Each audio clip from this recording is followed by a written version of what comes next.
Hello, everybody. Today is Monday, and I am Alex with the National Health Federation, our video host, and I am really excited for today's special guest, the urban farmer, Curtis Stone. How you doing, Curtis? I'm great, Alex. How are you? I'm doing really good. I'm really excited to hear a little bit of your backstory and what health means to you. And if I recall correctly, were you at PV1? I was at all of them. Okay, cool. So I don't remember right now meeting you in person. I was volunteering there, actually. Oh, okay, yeah. So that was a fun experience. I got to announce some of the speakers, and Nice. that was a lot of fun. So, Yep. but it's good to connect this way, and I know we've been friends on Facebook, and I've been doing these interviews, and you came to mind, and it really meant a lot to me that you took a little bit of your time to review our National Health Federation campaign, and you even shared it. So thank you very much for that. Absolutely. And that's another reason why, with this whole, global pandemic happening right now, I feel a sense of urgency to do these interviews discussing health and how we can literally take health into our own hands. And Yep. I can't, think of a better guest than you with what you're doing. And I know the hard work it takes to be a farmer, and then on top of that, raising a family. So when did you first get into farming? Well, I mean, I've got into it as far as researching it and figuring out, what I wanted to do probably back, it was 2008. And actually would have been 2006. And then I kind of started the journey in 2008 when I left the city of Montreal, where I was trying to make a full-time living as a musician. And I left and I kind of came back out west here, where I'm from originally, British Columbia. And I kind of started the journey then. I guess we're 12 years in now. I've been farming commercially for 10 years. But I took a little bit of a hiatus 18 months ago to just pursue other things. I do a number of things as an entrepreneur, all related to farming, but took a step from farming to work on a tools company that I started in California with Diego Footer, and just build more of my content stuff up. Did a lot of touring around North America, interviewing really interesting farmers. And now I'm back. I'm farming again now, this time a little bit differently. It's not really commercially driven. It's more just what do we do if the grocery stores stop being filled with things that we need. And so, I mean, I've always been a pretty radical homesteader. I've been growing my own food for as long as I've been farming, but not enough of the things that we'd need to get through winter if the supply chain was disrupted. So I've started a half-acre farm that I'm in the middle of developing right now that is just dedicated to storage and long-term crops. Wow. So this has been somewhat of a catalyst, because you said you took like an 18-month break, and really it's not like your break, you were promoting education based on this, right? Yeah. I mean, I had a break from working day to day on the farm, but I was still on farms every day almost.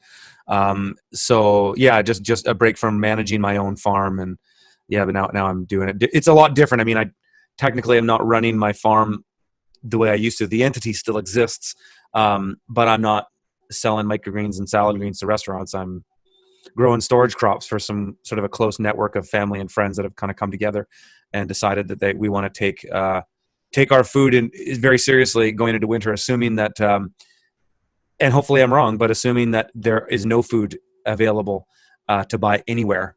What will we do if that's the scenario? And so that's kind of the scenario in which we've started this farm. But again, I hope I'm wrong. And you're still doing like the network of people's yards that you're farming? Nope. No, I'm not doing that at all. I closed that whole operation. I'm, that was 10 years doing that.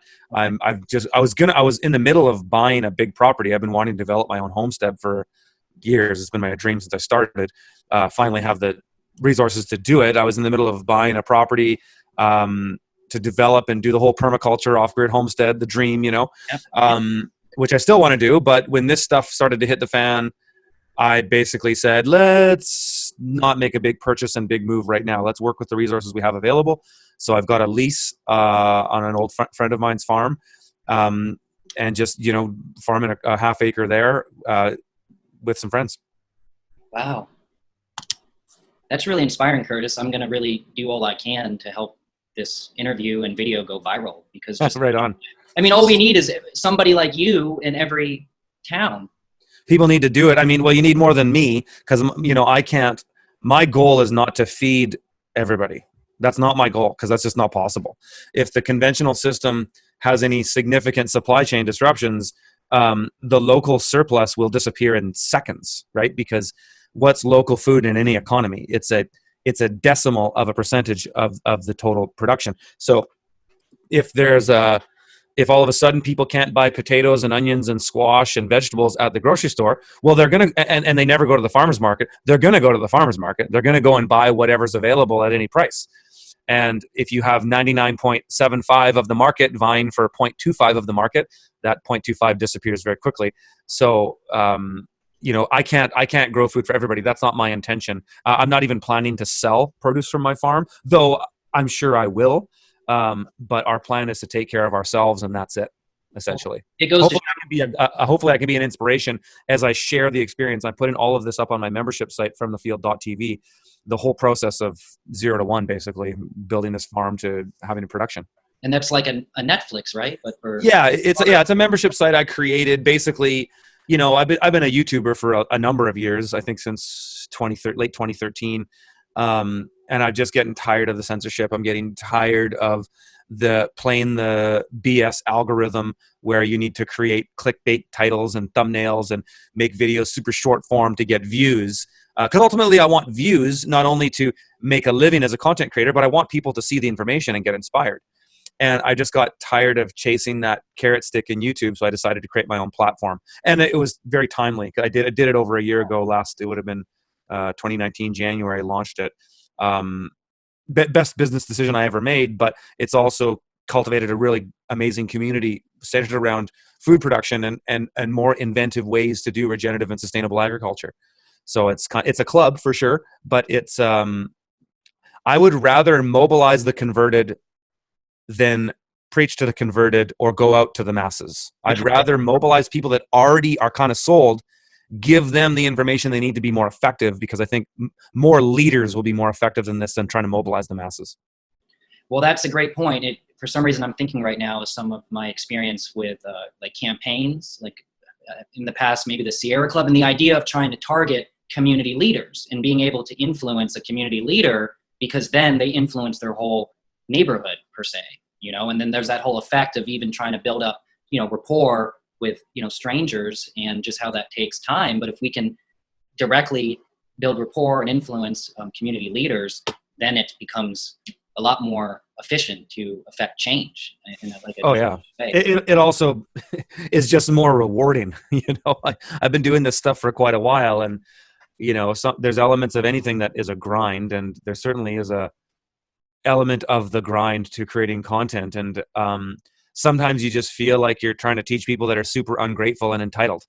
In an era of endless amounts of free content, it gets a little exhausting. You share yourself, you share your vulnerabilities, and people who just tune in don't really give a toss about that. They just want what they want, and then they're happy to leave a complaint about all the things you didn't say that you should have said. And it's just, I still post on YouTube. I'm still there.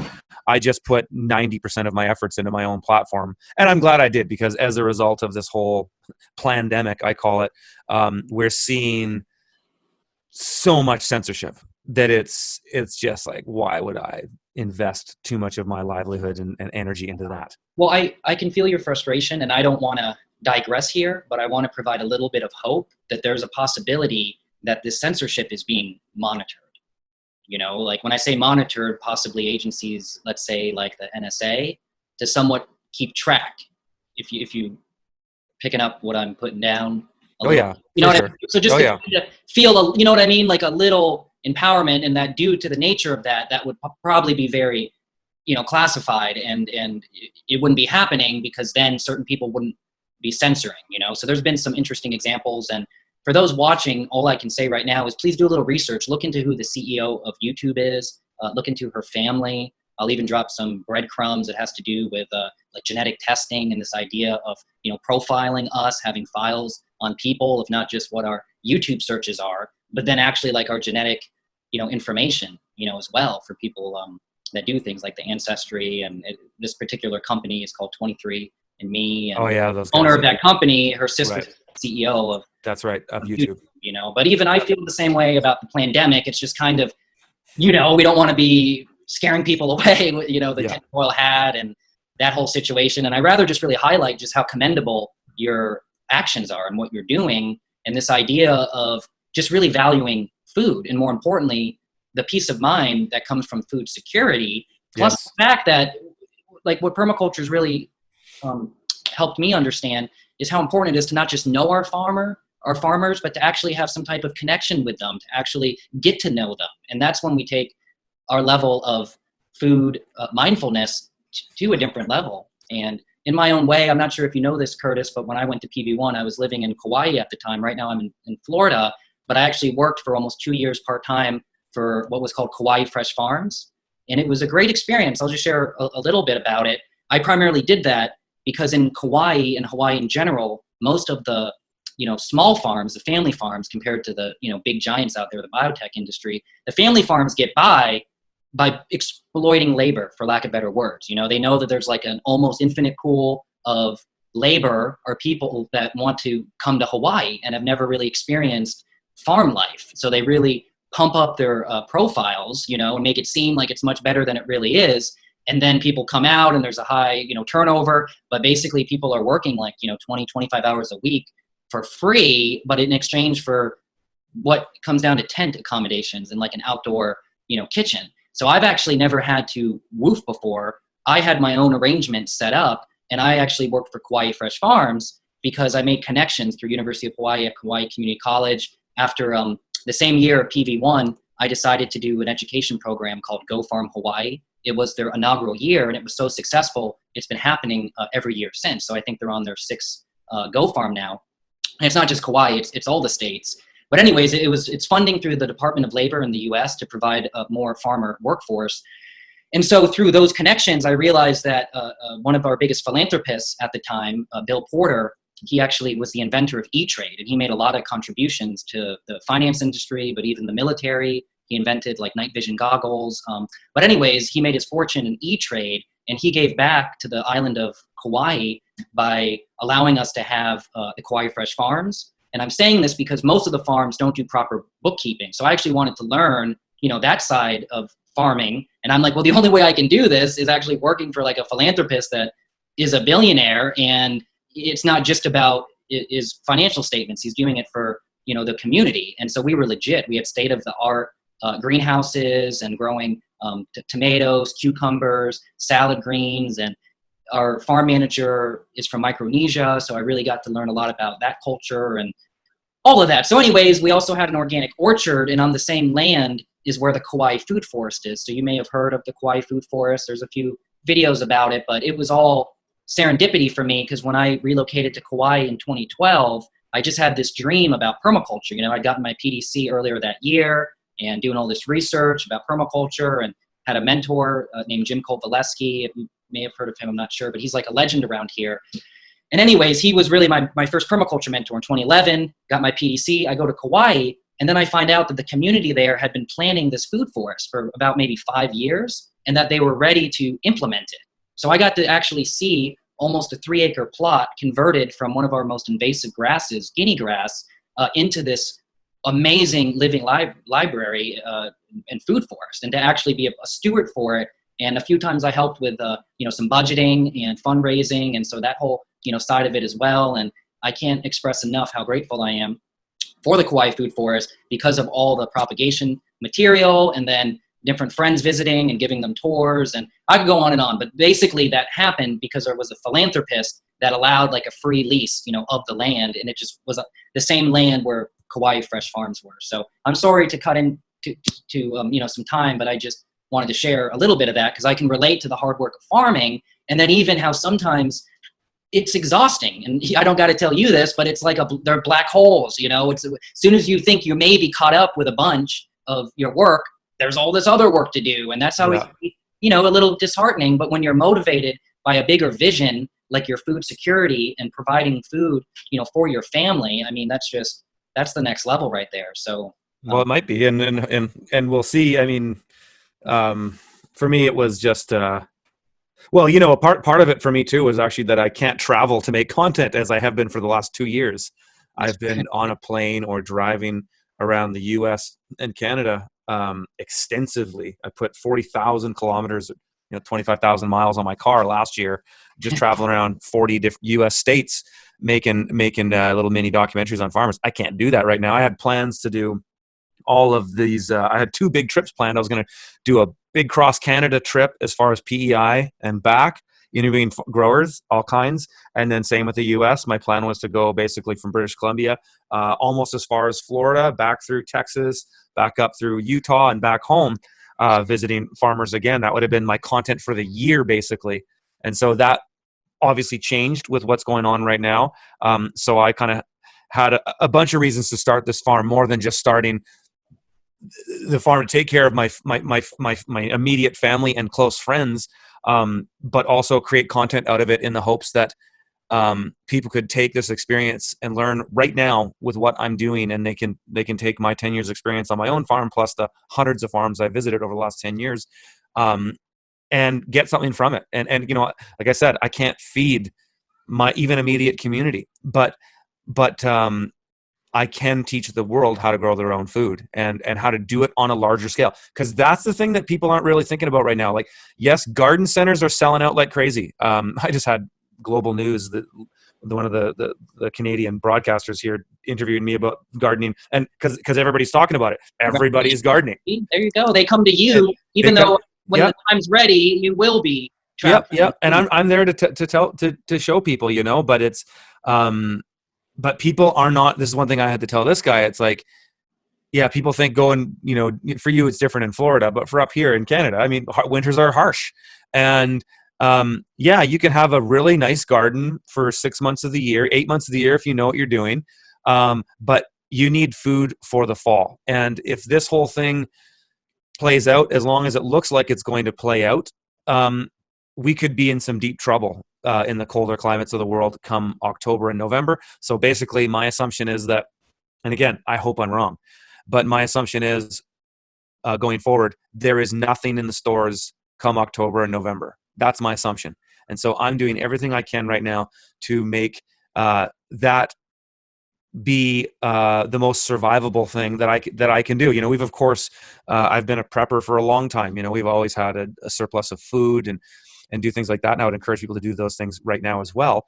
But you might as well start thinking about how can you get more significant calories and proteins and sugars and things like this throughout the winter, when that's when the proverbial shit might hit the fan. And I hope I'm wrong.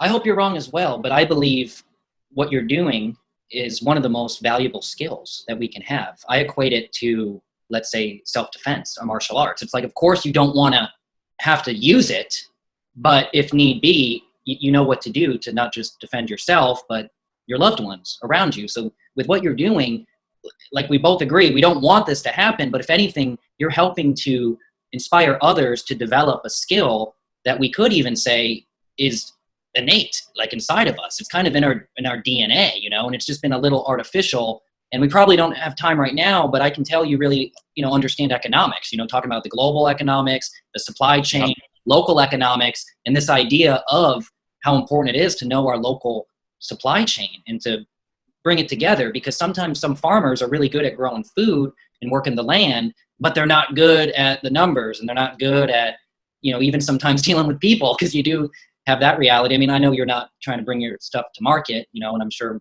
maybe some of your markets are closed, but there's that whole side of it too, because no matter what you're doing does have a cost to it, but you're kind of looking at the fact that food prices may actually go up, that it's more not only affordable to do it this way, but this way that it's nutritious, because this is what I've experienced in Kauai, because in Kauai we've been dealing with the biotech, I call it a cartel, the industry. I've seen it there, yeah. Yeah, it's all connected. And the fact about our global food supply, I don't want to sound conspiracy, but the idea of it somewhat being poisoned, or at least the nutrition, being stripped away from it. And this kind of gets into our critical thinking abilities, because most of our energy use is going towards our brain. And guess what? If we're not getting enough nutrition, we're not going to be able to think clearly.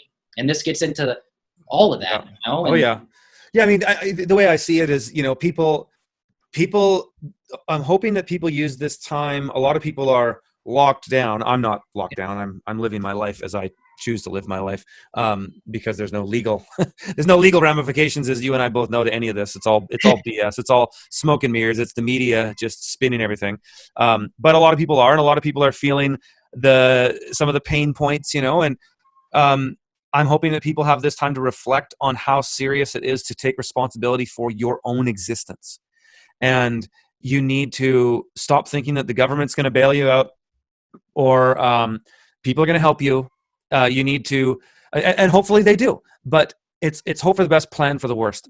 Everybody should be assuming right now, in my opinion, and again, I hope I'm wrong. I really do.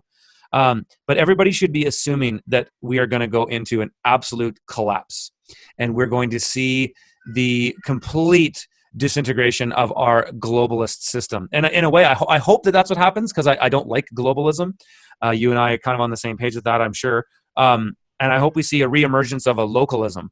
But the thing with localism that's very different from globalism is about passing responsibility up the hierarchy, and localism is about taking responsibility down the hierarchy to oneself. And so if we want to have a truly localist society, that means that people have to have skin in the game, and people have to be participating in the things that our local communities need. So that's things as mundane as where's the energy coming from? Where's the food coming from? Who's taking care of sewage? What happens if the grid goes down? What happens if all the things that we take for granted day to day don't function? Somebody has to take responsibility for those things, and we've been passing the buck for so long that I think maybe there's an opportunity in this for some people to wake up and realize that we need to not only live within our means, but act within our means in our local areas.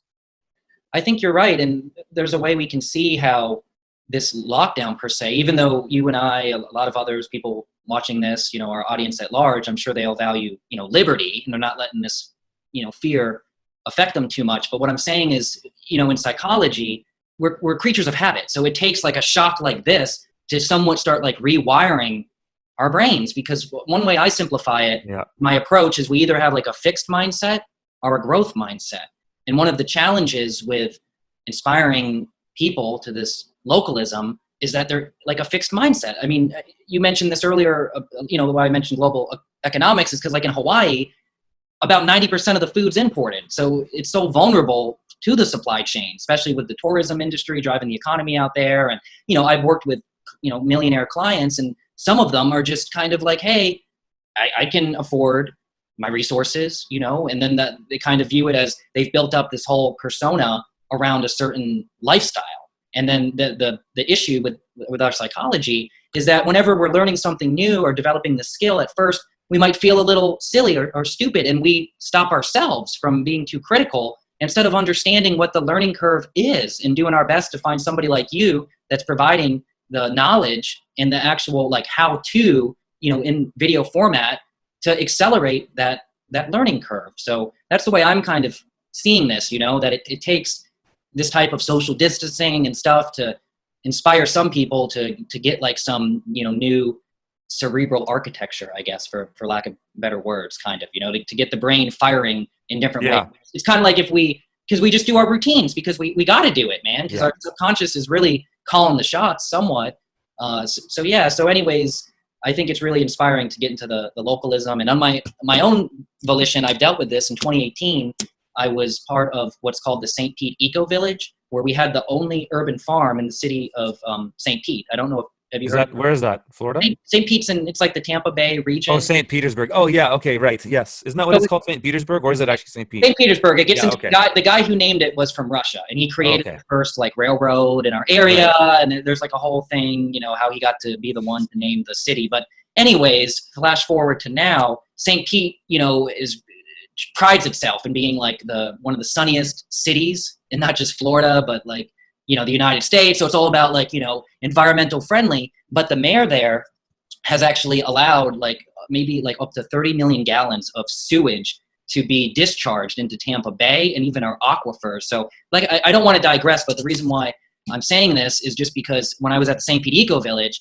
we had a half-acre food forest, and we're dealing with encroachment of condos and any place, gentrification, and get rid of those houses, build condos. So the whole fight to just keep this food forest intact, because before it was the St. Pete Eco Village, it was what was called the Faith House, like a halfway house, and then the building was like 100 years old. So I decided I was just paying rent because other people doing work trades, there ended up being like miscommunication and conflict. So I just wanted to prevent that.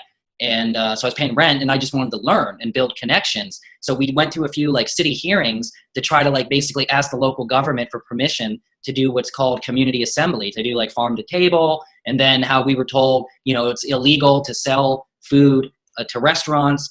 Somebody who was living there owns his own food truck and his own restaurant. He wanted to buy, from our food forest, from our garden, but due to like certain laws, like with zoning and things like that, he wasn't allowed to do that. And then we were even trying to be creative by like, oh, well, if you make a donation, there's ways to get around it. But that was kind of the struggle. But I wanted to learn that because St. Pete is kind of like the most metropolitan area in this Pinellas Peninsula. So, obviously I'm not in Hawaii, by the way. I like your hat. You kind of have that tropical vibe. I love Kauai, and it means a lot to me. And that's a little bit of my contingency plan because I have a good network there and things like knowing about the Kauai food forest and, different meaningful relationships I have there, but it's 4,500 miles away. And so due to living there, I've appreciated the ecology here and how we're a peninsula on a peninsula. I live in the most densely populated county in all of Florida. This is more populated densely than Broward, where Miami is.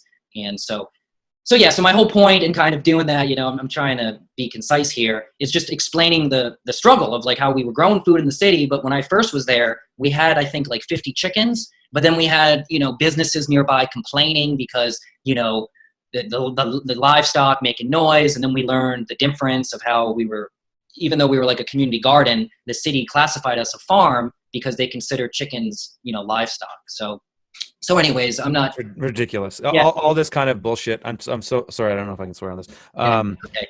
Tired of all that. I'm hoping that people just start doing things that they know are right, because there's you in that video I saw of you, you seem to know a little bit about the law and the legal system. Is that there's a difference between what's legal and what's lawful. There's a difference between what's legal and what's right. And I hope people in America, because whatever happens in America will happen in the rest of the world. I hope that people in America start waking up to those differences. And because America has completely lost its way from the Constitution, and even a lot of judges say that they'll throw you out of court for citing the Constitution. The whole system has gone so far from it. The fact that these kinds of things can be considered illegal or against bylaw. You guys have HOAs down there, which are horrendous. All this stuff needs to stop. I think people need to start doing things because they know they're right and not worry about asking permission. Because if enough people start doing that, this whole smoke and mirrors legal system that is just there to benefit the people in power will fall apart, because it can't hold together without people's belief. It's like a religion or a cult in a way, and that it only has power when people give it power. Talking about government, because that's how I feel about government. That's exactly what I'm talking about. But it goes beyond government, because government's just a corporation, and the way the system is set up is truly a corporatocracy that benefits the absolute elite who have had power and money longer than you and I have been alive, and the system's old. And part of me wants to think that we're moving into a new era where the old guard is disappearing. That's my hope. I hope, like I said, I hope for the best. I plan for the worst. That's my hope. People need to stop listening to that BS. Oh, you can't do that here. I heard that a lot when I was starting my urban farm. I heard a lot of people, even people on my YouTube channel, that would make comments, you can't do that kind of stuff. And it's like, you know what? I never asked permission to do anything I did. And it just so turned out that it was okay. I just didn't care. And what I am hearing with what you're saying, it's kind of like what we call the social pressure. There's like the norms, you know what I mean? There's like these artificial norms and this idea of the courage it takes, because I can speak from it. I believe you can speak from it. When you kind of like get out of it, other people, it's usually like subconsciously, they'll like attack you because their very identity is wrapped around these beliefs that reinforce the social validation or like the social pressure. And it's kind of like, I'm sorry to say this, but like the Matrix, the idea that if you're not somewhat plugged into nature, you're plugged into the Matrix, and you might be thinking you're talking to a loved one, but as soon as you start talking about self-reliance, next thing you know, their insecurities are psychologically projecting onto you. And that's why you just gotta like not give it any energy. So I'm sorry for anybody that's ever tried to attack you or call you out. It is what it is. It's just you can't not do things in the public and get haters. That's just how it is. I'm fine with it. In a way, the haters validate you. But it's just But I guess the reason I say it is to inspire others to not worry about that, because that's just BS. That's crabs in a bucket. That's herd mentality. That's the sheeple, as I sometimes call them. They're always going to try to knock you down, but people need to realize that the system's about to change significantly. And again, I hope I'm wrong, but the way I see it is you can't lose as far as taking food production seriously now. You can't lose, because if you go and build a garden, you get rid of that stupid lawn you had, and you put in some garden beds and you start growing your own food, you're going to get a lot of things out of it than just growing your own food, right? I'm sure you and I are well aware of and the listeners as well aware of the benefits of local and fresh food, particularly on garden. You can't get any more local than that. To harvest something from your garden and eat it there. Taste. Everything. I don't know. Cardboard tasting tomatoes. My palate can't. But sorry. Yeah, all of that is obvious. What those things are. But the real benefits are the benefits that come from doing the action, is to connect with nature and understand that this planet that we live on is absolutely abundant. Nature is so abundant. If you think about one plant and how many seeds that plant produces, and then how exponential that actually is if you quantify it, it's beyond comprehension. And nature, by its nature, is very abundant. This whole system of scarcity that we have has been manifested on us, but we've accepted it. Artificial scarcity. That's right, and that's why it's there. So getting involved in nature can help you understand that abundance on an intrinsic level. You will also really start to see people around you come out of the woodwork. You put a garden in your front yard. I can tell you from doing it 20 different times at 20 different places. You see people come around and they start talking. They go, "Wow, what do you plant? That's pretty cool." For me, I'm always the first guy in my area wherever I've started a garden. Like I said, when my farm was doing it that way, we had garden plots over the city. I'm out there rototilling sometimes in February when people aren't even thinking about getting their garden going, and then they see me direct seeding things like spinach and lettuce early, and everybody here thinks that you can only plant in mid-May. But it's demonstrating these things brings people together, and you'll experience a whole new type of abundance, which is the abundance of the human spirit and the abundance of love and compassion when we really put our minds and our hearts and our hands to those things. And you see people come around. And so the way I see it is, let's just, for the sake of the argument, let's say it all blows back to normal. All this blows over, and you went and did all this gardening stuff. Guaranteed, you're still winning, because you did all these other things that had so many intrinsic benefits to your life and your community and your family and your spirit. And you can't go wrong. Our health, because we didn't even get too much into that. But if somebody feels really healthy, they're not really concerned about this virus and viruses. Well, healthy body, healthy mind, right? And then, gosh, we didn't even talk about this, but microbes. Like, I've learned so much through compost tea and microbes that it just transformed my perception about, maybe a decade ago when I started researching this, but then applying it, that most of the microbes are beneficial and promote our health. And so recently, like, my main thing is I just found a really good variety of jackfruit. So over the last 2 weeks, I planted like 75 seeds. This is like a super low latex. It's called the Golden Nugget variety.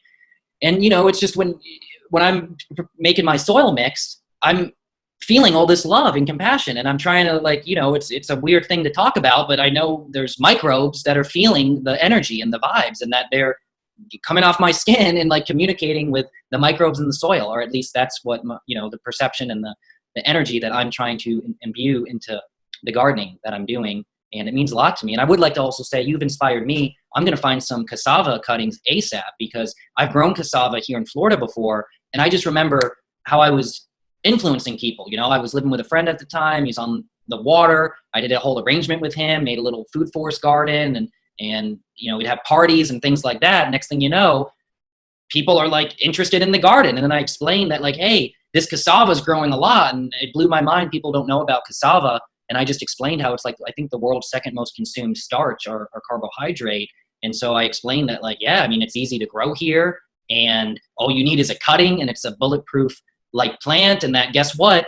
The maintenance for this little small food forest, the maintenance for it is also called propagation material. So, hey, you want to learn a little bit about these plants? I'll kind of, share my knowledge with you. And then in exchange, you get that knowledge, but you also get to take some plant cuttings. So you've inspired me. I'm going to look into that because I'm a little curious what, your main carbohydrates that you're growing. Because once again, with everything you just said about love, compassion, community connections, let's do this. The fear, stress can be a catalyst, but let it not be our main reason why we're doing something. You're doing this because you love your family, you love those people close to you, and you want to make sure that they're healthy and strong. And that's what you're really about, and hopefully everybody watching this, that's what they take from this as well, So Totally. Yeah. Totally. So cassava, I just wrote that down. I just connected with a new friend. She's actually a real estate broker, and she lives a half a mile from me. And I was just blown away with the tropical abundance. Her mom's originally from Vietnam. And so she gets it, I mean, to them, they don't know what permaculture is, but it's permaculture. Obviously permaculture isn't, it's a newer word when it comes to just how ancient our relationship is with nature and all of that. But yeah, so anyway, so for your carbohydrates, what exactly are you growing? Well, right I've got now? lots of potatoes for carbohydrates. We're growing beans out there. We've got lots of winter squash. We've got carrots, parsnips. Nice. What else is there? We're doing lots of. I'm just kind of listing all the crops. I'm not an expert in nutrition. I can eat very vegetarian if I want to. So I survived for 16 years on eating just basically vegetables and proteins from that. I'm not anymore, but basically all the sort of types of crops that we can grow in our Canadian climate that will store for the winter, basically. So yeah, a lot of that stuff. Basically. What would be your advice? I mean, I'm sure on your series you cover this, but for people like living in my area to kind of like have the courage just to kind of start doing this. And I mean, in Florida you can grow everything, so there's no excuse to not. Summers are hot, and you can't necessarily grow some things throughout the summer. But the beauty of Florida is you can pretty much put potatoes in the ground any time of year, and they'll grow. Right. I've been trying to monitor closely the new hemp industry here because the state of Florida hasn't finalized the new rules yet, and I just believe Florida will be the leader in our country, and maybe North America. I'm not sure if there's a lot of hemp being grown in Mexico right now, but anyways, just the versatility of hemp, and then this idea of like hempcrete, and this is another topic, but the whole solution of affordable housing really comes down to simplifying the construction industry and better materials. And this idea of there's 3D printers, and I actually haven't heard back from them yet. It's a company called Icon. I reached out to them through like LinkedIn maybe like 6 months ago, and just wanted to get some dialogue going because they sell like a proprietary concrete mix, but I'm almost positive their printers can also use like hempcrete or like hempcrete, limecrete as an alternative, and just how that can really drive the cost of building a home down, which should have an effect, with real estate, which then obviously is affecting, interconnected with the economy and economics too. So anyways, I've been trying to track that a little bit because even with some of our issues with like our public lands and public water, we've had some national attention, even global, with things like our algae blooms, from all the golf courses and nitrates, and how plants like hemp can actually do bioremediation and also just really just change like our whole quality of life. So I guess what I'm saying is what I like to do is just connect with plant people, because there's like the whole aspect.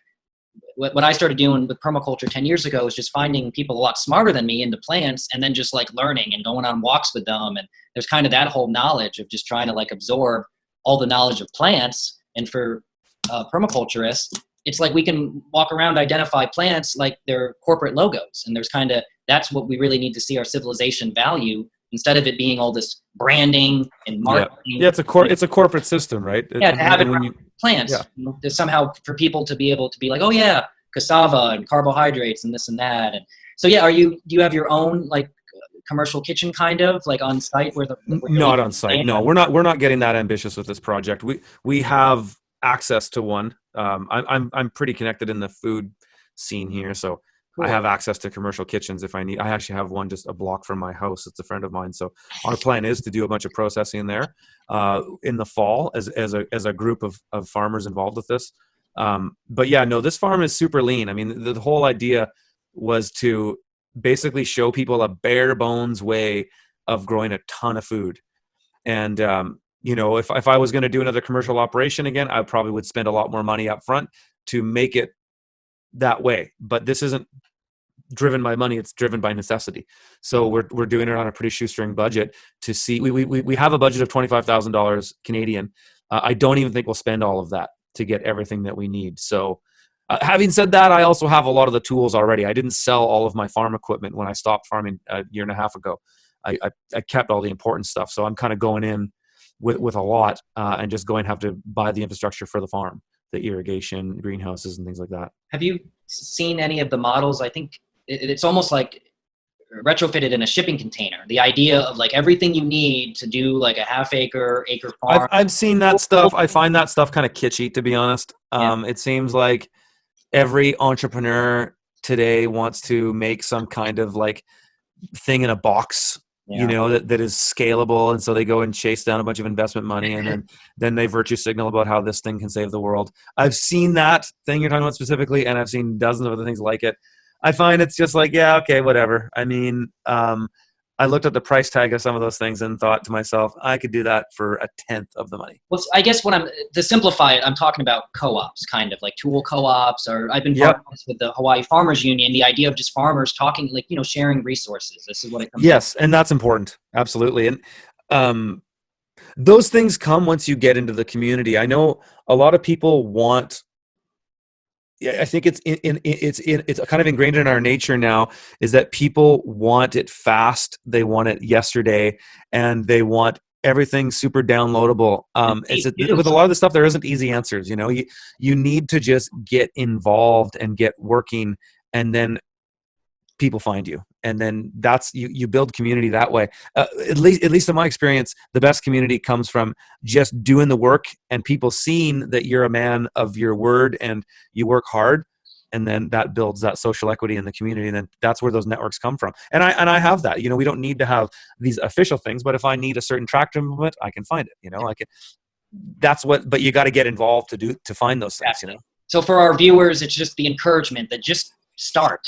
And certain things will come together as you start. Well, are there any closing remarks or any last call to action? Yeah, I mean, I would encourage people to just start small, but start, and look at collaborating with neighbors. In urban areas, or say semi-urban areas. We're not. You're living in downtown Miami. It's pretty hard to garden. You live in downtown New York City, so on and so forth. But most people in the United States have access to yard space. That when you look at all the suburbs and the rural areas, the average American has access to 2,000 square feet. I believe that's what it still is. I did that statistic when I wrote my book 6 years ago. And so you can grow a lot in your own space. And if there are things that you want to grow that you don't have space for, start looking to get together with other neighbors to say, hey, you know what, maybe why don't we use your backyard to grow all of this, and then we can collaborate together and all bring something to the table, and then pool our resources together and then see what's there. I think the idea of transition towns, David Holmgren, one of the greater, in my opinion, one of the greatest thinkers in permaculture space, he had this idea of retrofitting the suburbs, and these are great ideas that are we can implement easily right now. And people should be taking this opportunity, especially if they have downtime, to do these things now. Why wait? Well, were you finished? Is it anything? Yeah. Okay. Well, I just want to remind our viewers what you mentioned earlier about do what's right, not about what's legal, because sometimes I deal with it too. Like I kind of alluded to earlier and described about the legality issues sometimes, and zoning and ordinances and variances and things like that. And to somehow know that when we're doing what's right, that's what's important, and somehow just trusting. And absolutely. It's a natural law, basically, is the absolutely law, and that's what you said. And yep. Well, cool. Well, Curtis, this has been great. I hope you enjoyed this as much as I did. And, I'd love to possibly connect more, some other time. And I'll let you get back to feeding your loved ones. But thank you so much, because I really hope this inspires other people to feed their loved ones as well. So Right on, man. thank you again. Thanks, Alex. All right.